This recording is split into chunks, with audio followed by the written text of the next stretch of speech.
కప్పరాజు. ఒక అడవిలో ముసలి పాము ఉండేది. ఒకరోజు దానికి ఆహారం దొరకలేదు. ఆకలి బాధతో అడవిలో తిరుగుతూ ఒక చెరువు వద్దకు చేరింది. అక్కడ దానికి అనేక కప్పలు కనిపించాయి.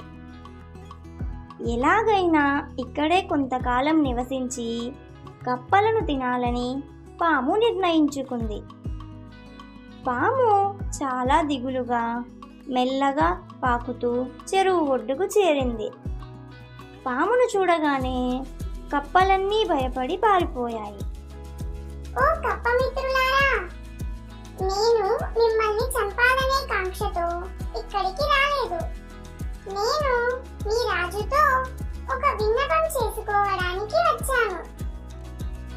కాబట్టి నన్ను చూసి మీరంతా భయపడకండి అని చెప్పింది పాము. పాము మాటలకు కప్పల రాజు ఆశ్చర్యపోయాడు.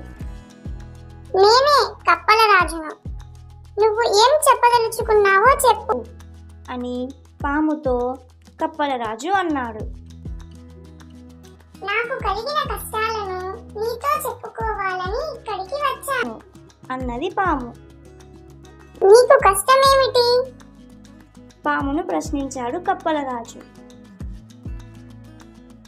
పాము చాలా బాధపడుతూ, నిన్న రాత్రి నేను ఆహారం వేటలో తిరుగుతున్నాను.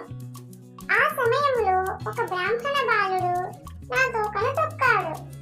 అందువల్ల నాకు కోపం వచ్చి కాటు వేశాను. నా విషం బాలుడి శరీరంలో ప్రవేశించేపాటికి మూర్ఛపోయాడు.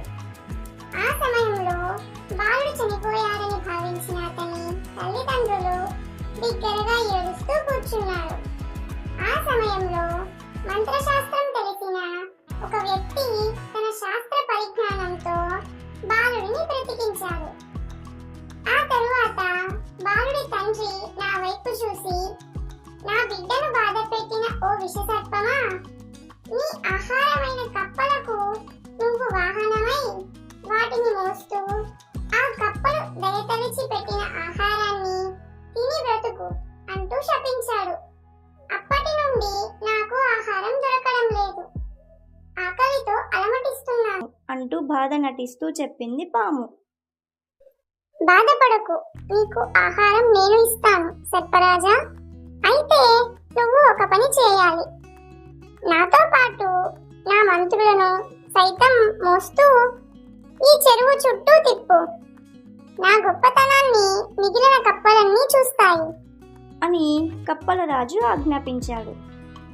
పాము తన వీపుపై కప్పల రాజును మోస్తూ తీసుకొని వెళుతుంటే కప్పలన్నీ ఆశ్చర్యంగా చూశాయి.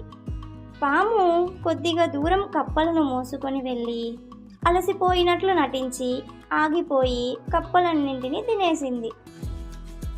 ఈ కథలోని నీతి: శత్రువులు తేనె పూసిన కత్తిలా ఎంత తియ్యగా మాట్లాడినా వారిని విశ్వసించరాదు.